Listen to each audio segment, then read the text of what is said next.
Oh, yeah. That's why we did that flyer. Yeah. It's not all the girls who do it for. We do it for social. Oh, for sure. It's good. We also yes. It quietly. Okay. Okay.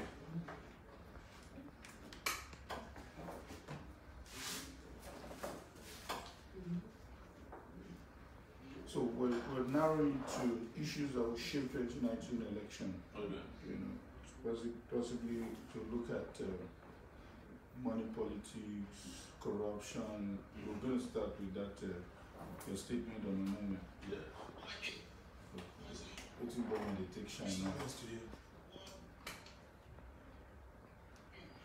Welcome back, it's still News Hub. The 2019 general elections is just about 17 days away, and there have been discussions as to what issues should shape the voters' decision as to who to vote for.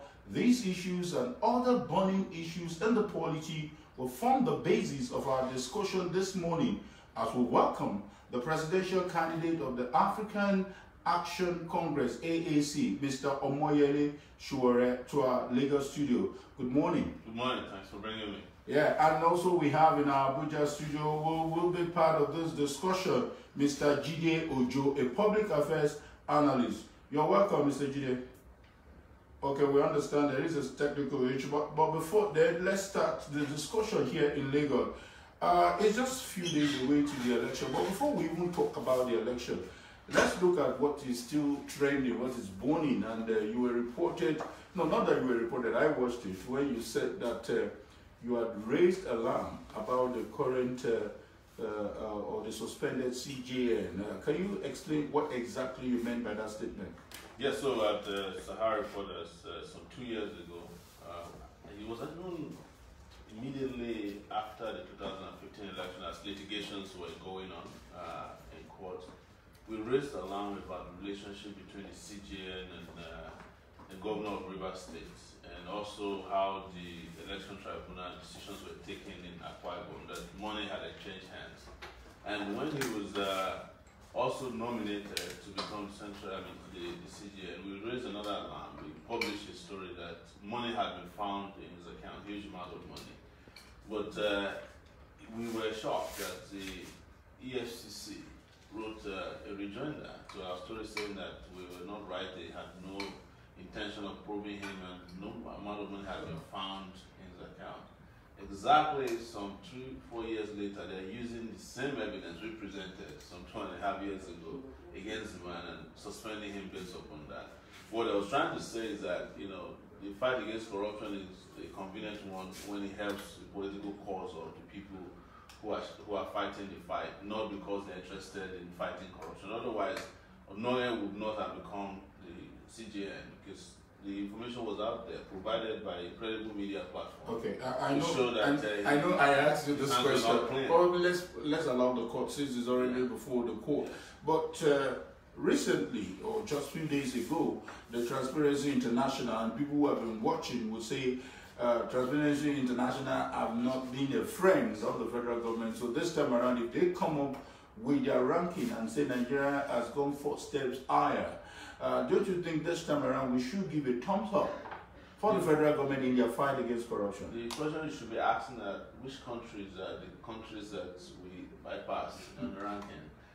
If they are the same mushroom banana republics who that's not something to celebrate, and we should not be celebrating if we have 4 points of the transparency perception in the world. We could only celebrate if we are 20 points off. You know, if we are competing favorably with countries that are seen to be transparent and non-corrupt, not 4 points.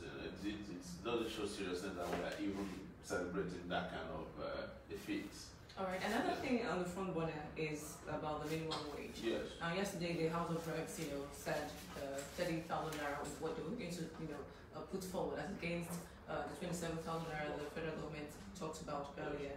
And you have said that you were going to make it 100,000 naira living wage. How do you intend to do that, knowing that even the 27,000 naira was still very debatable by governors, by the private sector, by the organized labor? That's good to know. I'm not debating a a living wage. It's a reality that we must face, that people cannot live off of 30,000 naira a month, no matter where they work, even if they don't go to work. If they have to only wake up and go back to sleep, 30,000 naira is not enough. Do you know why? It takes 1,000 naira at least to feed in the morning. So let's assume you live off of 1,000 naira for food. 30,000 naira is not even enough to take care of food. If you have family, if you have to go to work, transportation, you have healthcare issues, you have to send children to school. But I'm not the only one saying it now. The Speaker of the House, Yakubu Dogara, actually said that 30,000 naira is not enough. He said it. He issued a statement 3 days ago. So finally, they are realizing that what we said is true. They know it is true. So the police, as we speak now, the minimum wage of an average police officer, I think, is 98,000 naira. So somebody is reasoning along with us. Finally, we'll get there. But what we're saying here is that we can afford it. We only need to reduce. We can afford it how? How do you think we can? If we can afford it, why do you think it's a 30,000? Let me even explain this to you.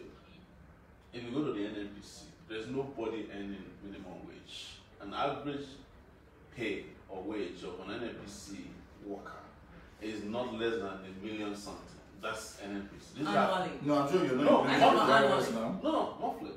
I'm telling you. For the security guards, for the cleaners, for the drivers? No, look, I'm telling you, go and find out. There's only some agencies that are paying this slave wage, right? We don't have to keep deceiving ourselves. An average aide, I'm not talking about senators now. If a senator, as soon as a senator is elected and sworn in, the aide of a senator is not any less than 400,000 naira. You can check. So you have people who are earning maximum wage, condemning people who are trying to earn a living wage. And the money is there, but we don't like to help people in this country. We don't like to pay people their due as long as they are disadvantaged. Those who are at advantage are taking care of themselves. I have argued, and nobody has come out to dispute this, that the monthly allowance of a senator in Nigeria, 14 million naira, is that in dispute? It's equivalent to the annual salary of a worker for 38 years, if you work consistently for 38 years. So if you are being paid 30,000 naira as it is now, you have to work for 38 years before you can earn. But you know, the minimum wage is usually reviewed every other 4 years. No, it's not, that's a review I'm proposing. The review is for us to go very quickly to a minimum. What is the GDP of South Africa? It's less than ours. South Africa is paying equivalent of 126,000 naira. Monthly. Okay. And it's not for federal workers alone. It's across the country. We're trying to maximize time because there are quite a lot of issues that we think will shape this 2019 election, and you can see the kind of accelerated hearing we are seeing at the National Assembly concerning this minimum wage that has been at the front burner for more than 2 years. So we're looking at other issues. Let's go straight to one issue that has defined our election in the past 20 years that we can remember, the issue of ethnic and primordial sentiment, religious sentiment, where they will say, irrespective of what you've done, is our brother. Yes. We are going to have swing votes. And we also have this in the United States where you have stayed for some time, where you will know that this is a Republican belt, this is a Democratic belt. Having said that, so people will say, Omoyele Sowore, why this time, when you know the Southwest has been the president from 1999 to 2007, why don't you wait for this rotational arrangement that we see among the political class? I imagine that you are talking about zoning, right? And zoning is a lazy man approach to politicking. If you become the president of Nigeria, you are not going to be the president of your zone. But Nigeria should understand that zoning is a dangerous political system of electioneering. That is why we have a president now who cannot see beyond his nose. Everybody got to come from his zone. But in case you are interested in zoning, there's a zone that you guys haven't talked about. That's zone 7. You know, that's a 6-political zone of people who are poor, who are abandoned, people who are unemployed. This is the largest zone. This is the zone where you have those 22 million voters, young people in this country. country, some of them have never had a job before in their lives, never seen a doctor, never really tasted anything good in this country. They've always been handed the shortest end of the stick. And so if you want to talk about zoning, it's time for our zone. All right. All right. So now we are being joined by Jide Ojo in our Abuja studio. Jide Ojo is a public affairs analyst. You're welcome to the program, Jide. And we're looking at the issues to shape the 2019 elections. We're drawing very much closer to the election day. We are barely 18 days to the elections. And for now, what is on the front burner, so to speak, on the headlines for a while now is the issue of the Chief Justice of Nigeria, Walter Onnoghen, who is being faced with some allegations of corruption or allegations bordering on not declaring his assets. Tell us, we want to know, how do you think this is going to affect or reflect on the elections?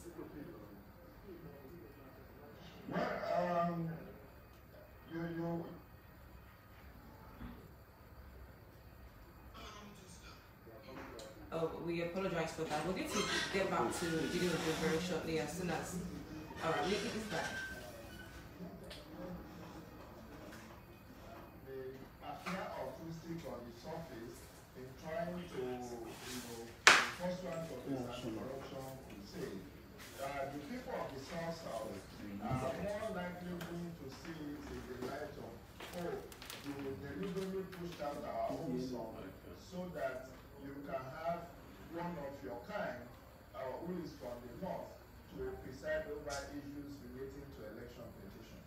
And that may rub off negatively on the number of votes that all progressive Congress will get from the South. Although we do know that out of the 6 states in the South, only Edo is being governed by APC. But be that as it may, all attempts to market the presidency of Buhari to the South people may be negatively impacted by this action. Because you recall that immediately this issue broke out about a fortnight ago, the 5 out of the 6 states governor in the South actually came out, met, and issued a stand warning that even the suspendency there should not go to the Code of Conduct Tribunal, because according to them, it didn't follow due process. So I see this playing out, because whether we like it or not, issue of the region, issue of the status still plays a pivotal role in our politics. No one gets to win elections just by speaking very good English or by saying that time is technical. In all of that, you may get the impact of few middle class people who understands what you're saying. But the real grassroots people will be looking more for the prism of, is it one of us? Is it from our zone? Is it from our community? Is it of the same religious?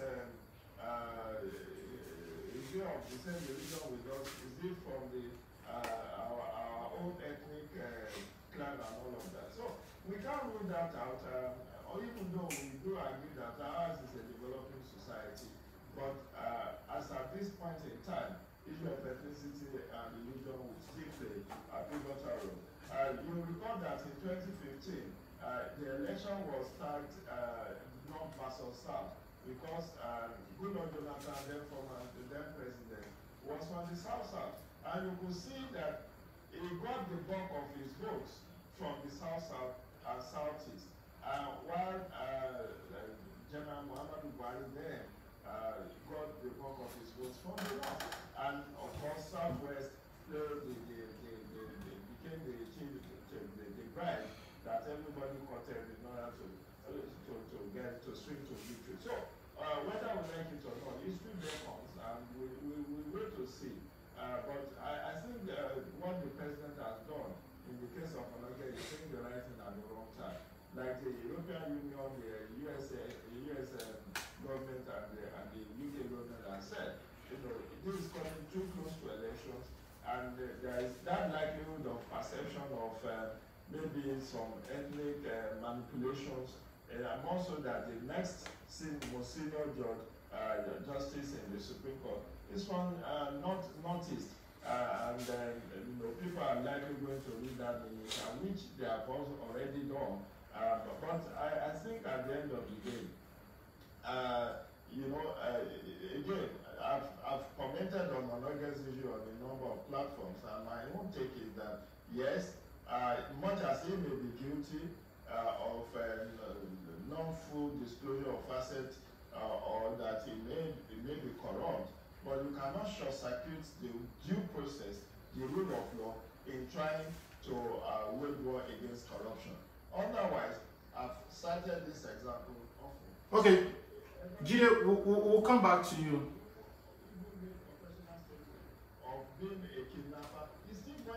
Okay, let's wait for the court to decide. Jide, thank you.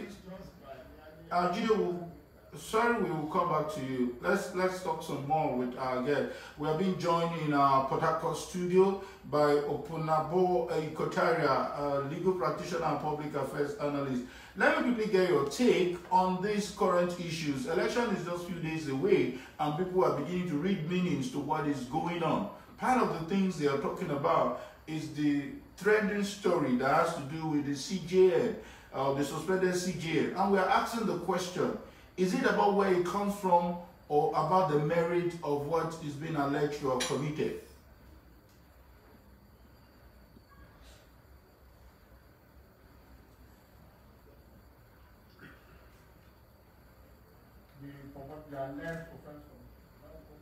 Yes. And the ethnic coloration that is being given. And the ethnic coloration that is being given to the case, because people have said that the presidency is looking at it. But let's come back to Lagos. You listen to what Jide said. He seems to, according to him, he seems to be talking about the reality. Have you sat down to really look at this reality and how you intend to change the narrative, or you believe it doesn't exist? No, but he also agreed with something I've been saying, that they, on one side, are complaining that Nigeria is in trouble now because the president has become very ethnocentric and cannot see beyond his own. He's appointed a chief CGN, an acting CGN from the north, just appointed an IGP of police from the north. Exactly, that's the problem. You have a president who feels that he's acting on behalf of his zone, and he's appointing and filling position with people from his zone. And you are also turning around at the same time, and it sounds to me like an oxymoron, to say that zoning is the only reality that can save Nigeria. It's the only way we can move forward. We have to be ethnocentric, we have to be religious, and have all these biases. But a president that has come with a zoning mentality, with a religiously fanatic mentality, you are complaining about what he's doing with you. And at the same time, you're asking us to go back to the same problem that created the Onoge issue. So listen, I've been through so many of these before as a reporter, where you do a report on someone, and then his zone will say it's because he's not from. And by the time we counted everybody we reported or discovered that there are thieves everywhere, in every zone. I remember when I was doing a report on Stella Odua, when she bought the BMW for the prices that were crazy. And there was even a protest in certain parts of the Ikenga group.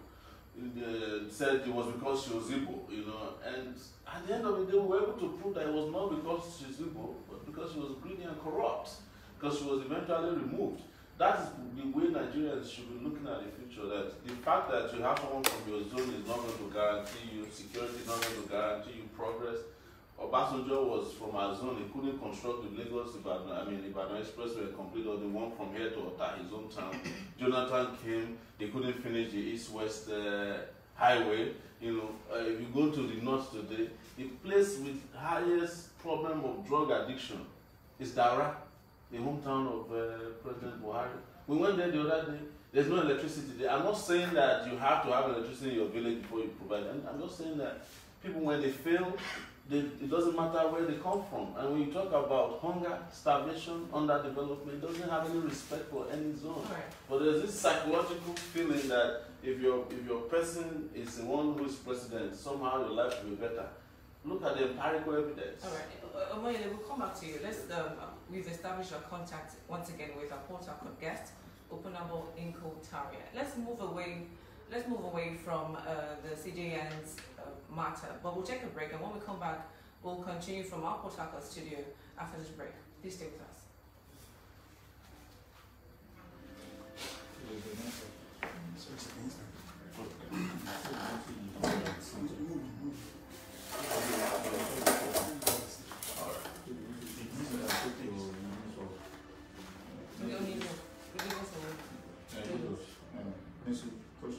We're going to be asking questions from social media. That's fine. Social media is our department. Yes, sir. But after I ask you particular questions.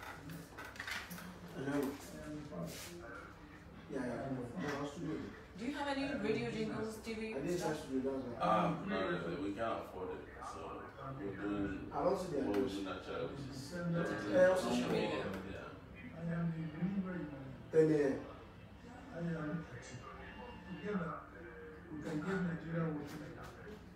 hope we work with you.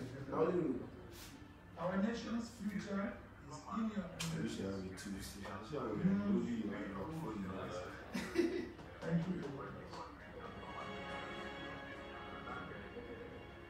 Okay. Is that the advert? Okay. Okay.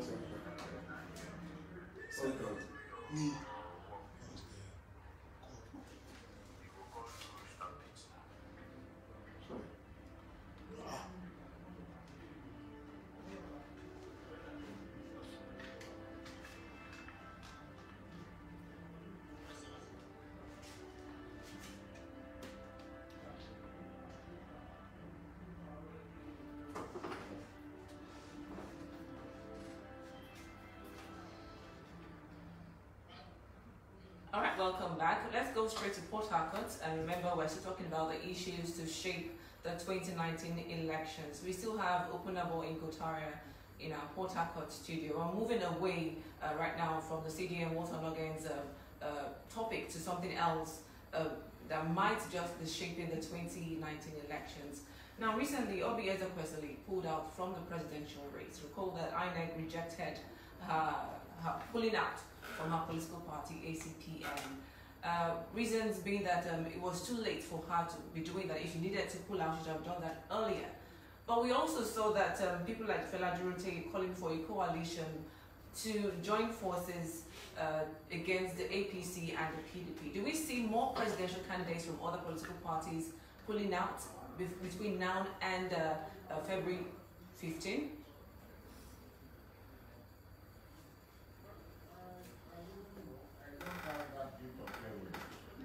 To know the political parties that will pull out or the political parties that will melt.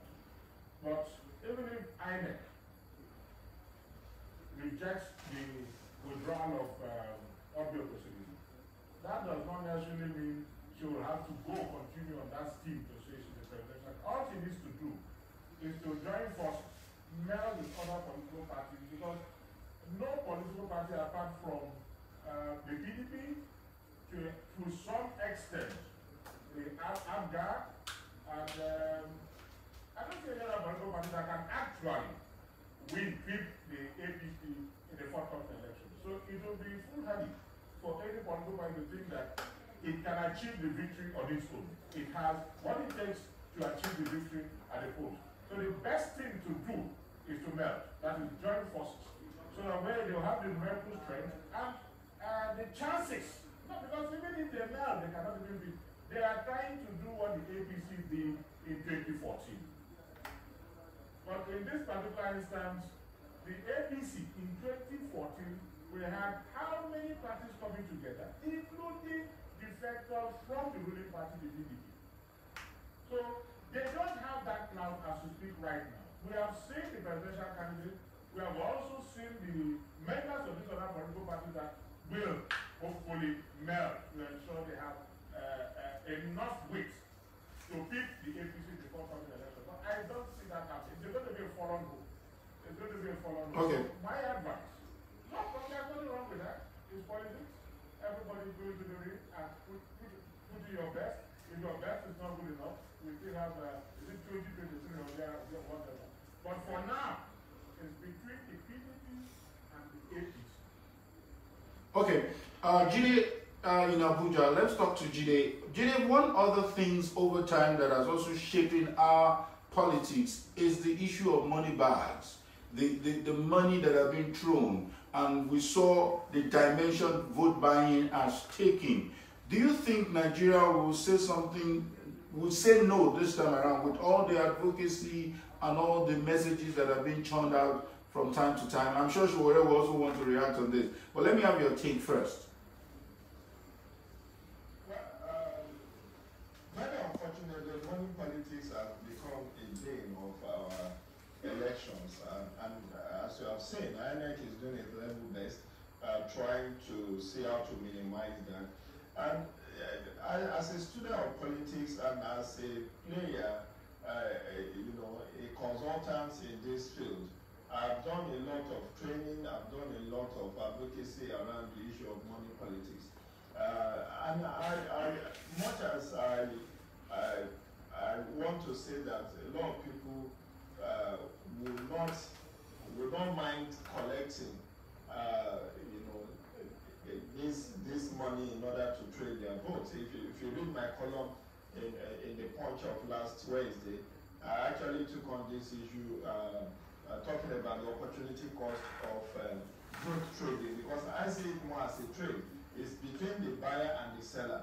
And the challenge basically is that the laws are very okay. You see that Section 124 and Section 130 of the Electoral Act 2010 as amended has criminalized vote buying with penalty of about 500,000 naira and 12 months imprisonment or both. We also have seen efforts of the INEC to redesign the polling station to also ban the use of smartphone within inside the cubicle. Also the rolling and the flapping of ballot paper. Those are the efforts INEC has made. It has also reached out to anti-corruption agencies like EFCC and ICPC. But the major challenge, I was on the radio program last week talking about this campaign finance and the issue of vote buying. And people were calling in to say, look, no matter what you people are telling us, if somebody brings money, I'm going to take. And I was shocked, because what people have failed to see is the opportunity cost of receiving the 2,500 as a tour. Okay, we are still having that technical issue. Quickly, do you want to react to that? No, I've seen something different on the field. I think money politics has come full circle and people have come to realize that it's not helping their cause. Of course, there's a problem of instant gratification, and people feel entitled because they've been denied of what belongs to them. Monies that are used in driving election on election day are money that was stolen from the treasury. Likely, I would say almost 95 to 98% of what is being spent for buying votes are stolen directly from the people that are getting it, some of them that are getting it at the end of the day. But what we have also seen is that politics has become a little bit more tough. People are traveling to over 30. There are a lot of people that register to vote in this election who you can't bribe, you know, and most of them are in the middle class. There are over 2 million voters